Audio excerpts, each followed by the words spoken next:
Good morning. How are you today? I am drinking my lemon water and prepping my celery for today, and I thought I would show a little instructional video for anyone who might find it useful. So when I'm prepping my celery to wash and to juice, I cut off the top ends right about there, and they go everywhere.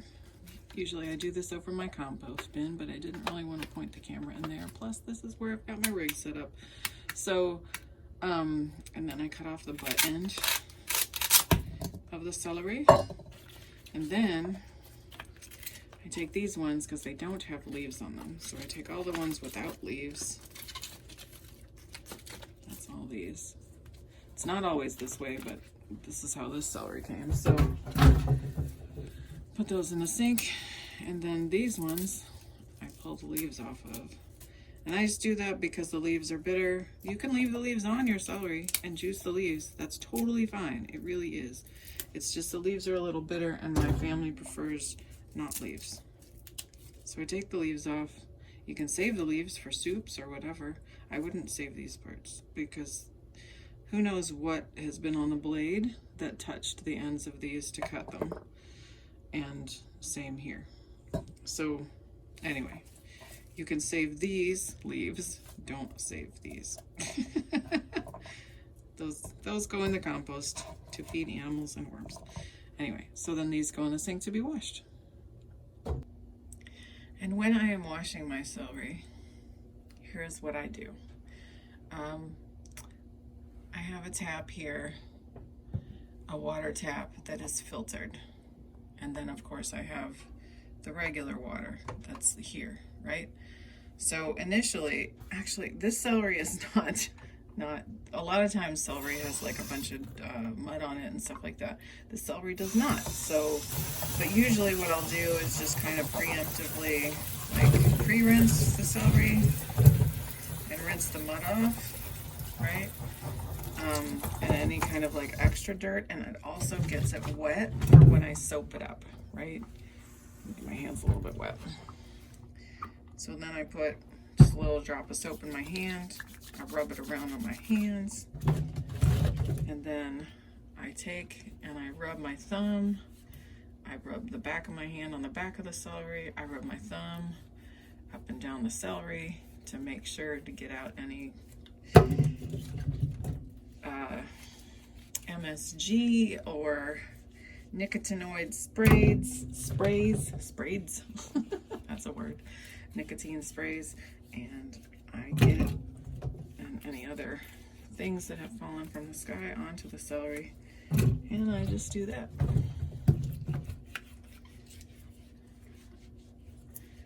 I just soap it up, and then I put it over here onto the waiting to be rinsed side.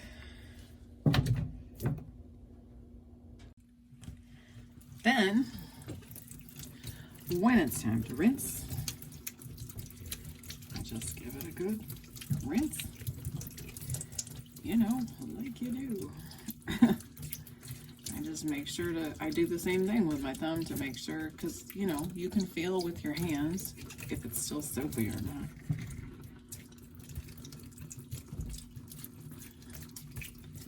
So we'll do a few like that.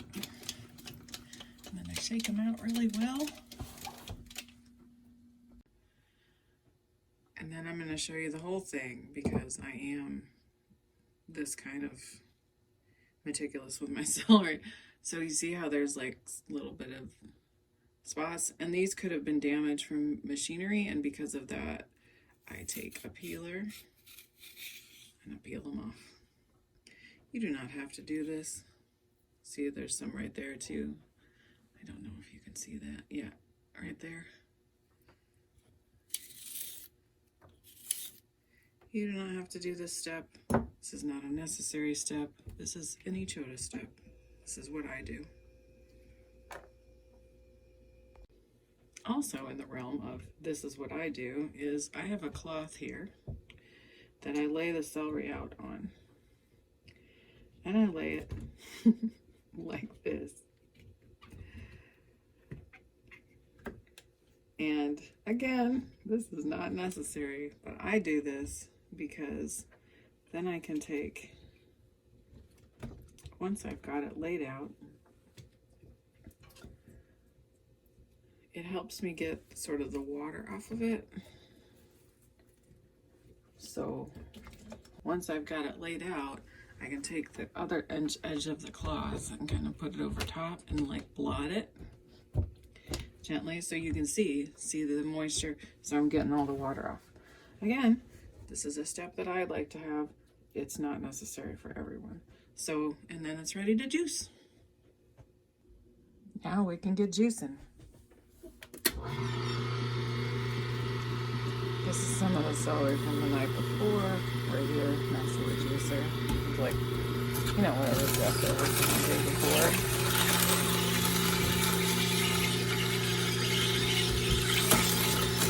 As you can see, my juicer is well loved and used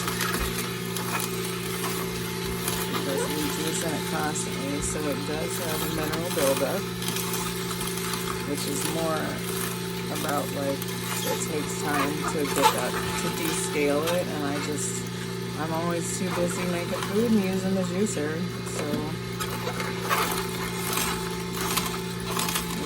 it doesn't necessarily happen.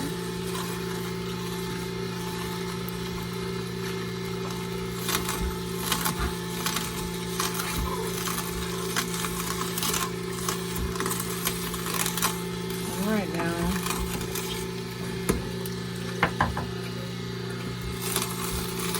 need to get a new green ring in my juicer. Hope it's definitely not as dry as it could be, but it's still pretty dry. Honestly, it's not bad. Those shavings in there are from cooking the celery.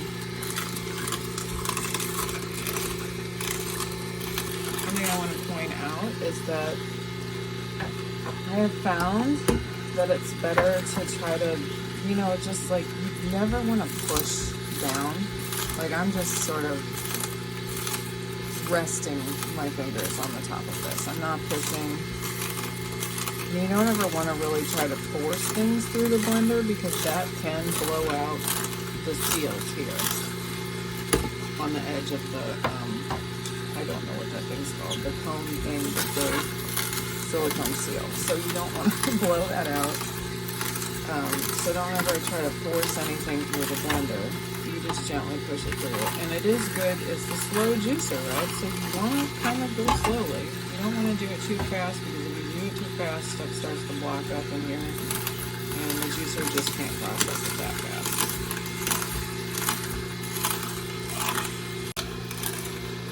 I also want to tell you that regarding the silicone ring, so of course I do have the, shouldn't say of course, but I do have the Omega MM900HDS, which is the juicer that medical meeting recommends.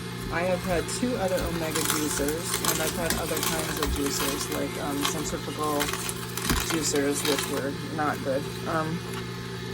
The other Omega juicers were great. Omega has incredible customer service. They're like a really good company. I've been really happy with them the whole time I've ever had. One time one of my juicers broke, and they just take it and they fix it. It was under warranty, so they I don't know, something happened to the motor, and I'm not sure what it was, but you ship it to them. They fix it, and then they send it back to you, or they send you a new one, either one. But they were great. And everything I've had with them has been great, every interaction. I will say this, the green silicone ring on the end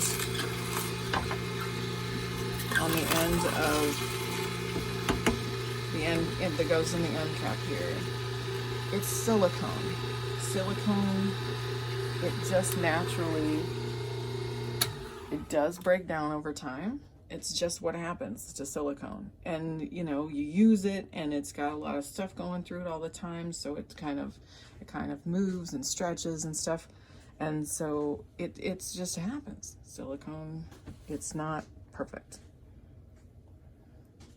So if that's the case, you call them and they will replace this whole end cap. I don't know why they don't just send the silicone ring, but they don't. They will replace the whole end cap. They do have good customer service. They are busy, so you got to be a little bit patient, but they will send it. They do send it, and they'll replace the whole thing. They're very good about it. Your juicer is under warranty for a long time, so they will. It looks like more pulp than it is because of the stuff underneath it, but it is more pulp than usual because I do need to get this replaced. It's just I use the juicer constantly and I haven't called them yet. But every time I've needed them to, they've replaced this. We just use it so much, and silicone naturally wears out. It's not Omega's fault. It's just the nature of silicone. So you can't be mad. If you use your juicer judiciously and you follow the instructions on the website, like, it lasts. The juicer itself lasts. Like, yeah, parts wear out, but the juicer lasts. Okay. And now we strain the celery juice. And here's how I do it, because I fill this all the way to the top. So I have a little 1/3 cup measuring cup, and I love it because, okay, here's why I love it. This is my little strainer that I have, and this is my 1/3 cup measuring cup. And the 1/3 cup measuring cup fits perfectly in the strainer, and I'll show you why that is awesome. So just to scoop it out first. And the reason I scoop it out is because it's so full that if I try to pour it, it'll spill. You could, this is one way that I can, like, you can pour it without spilling, is if you pour from this back corner right here. Either one of them is fine. You see, this is mineral salts. This is this is how you know that the minerals are all in the juice and not in the pulp. Actually, let me get the pulp container to show you. Okay, here's the pulp container. Here's the juice container. And you see how the color difference, like, not with my hand over it, you see the color difference? You can see around the edges there. Anyway, this proves that all of the mineral salts and all of the nutrition is in the juice and is not in the pulp. Because look at the pulp container. It's totally clean. That's how you can tell. Okay, so one thing I do is a way not to spill it, is to pour it from this back corner. So that actually works. The reason I like the scoop is because when it is that full, sometimes it can even spill pouring it from the back corner. And here is another reason why I like this particular, why I like this little situation. This is probably not going to apply to anybody but me. But because when I take to squeeze the juice out of the pulp, see that? Like, it really, if I can get a better angle. No. It really squeezes the juice out of the pulp. It's great. I love this setup. I can even really go for the extra by doing that. I get all the juice out of all the pulp. Anyway, so I like to do it that way. Actually, once you get it down to a certain point, you can start pouring from the front. And if you pour from higher, it pushes the juice through better and it doesn't pool up as much. And then you can pour more of it in. My little tips. And then you just keep doing that. You can get just like all the juice out.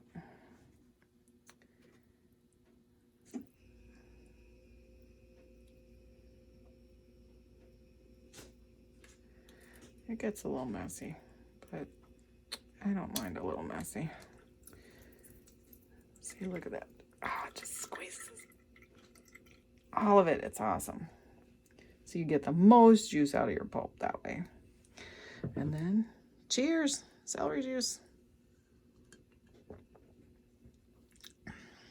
Ooh, salty.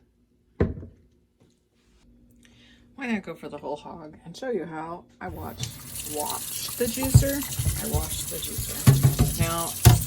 we're just in between people because somebody else is gonna juice after me. So I'm just rinsing it, which is really how I always wash it because I just don't have time to scrub off the scale, right? Ain't got time for that. So I'll take the little toothbrush that comes with the juicer.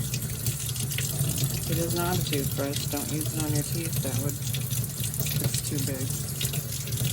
Also, that would be weird. Just kind of scrubbing that out. This ring, just to show you, you can use this end to get this ring out, theoretically. I don't know. Ooh, this needs to be clean. Oh goodness, you can see I haven't done this in a while. And then you can really scrub it out proper and get it all clean. I'm just doing this for your benefit, really. I don't usually do that part, as you can tell. Ooh, look at it, Scoopy. Yeah. Let's try to brush it out. Now, in Amazon Live yesterday, Medical Medium said, hey, he uses the hydrogen peroxide to clean and soak the juicer parts. I'm thinking that might include these silicone rings. So that might be a thing. Okay.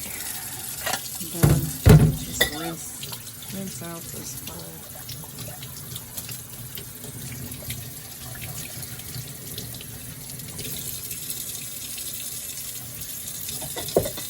See, most of the parts, this is a great thing about the juicer, most of the parts just rinse right off, right?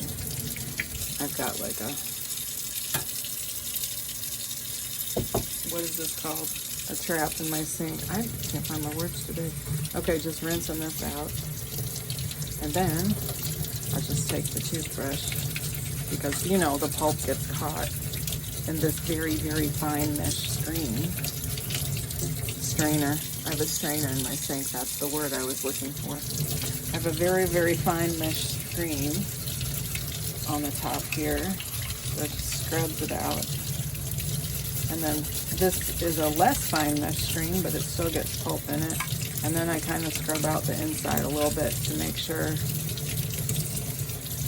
that it hasn't. And that's it. That's me washing the juicer. That's the whole thing. It does not take very long at all. We do it between each person because if you don't, the juicer gets too clogged up and it puts too much stress on the silicone parts. So you want to make sure you're doing that.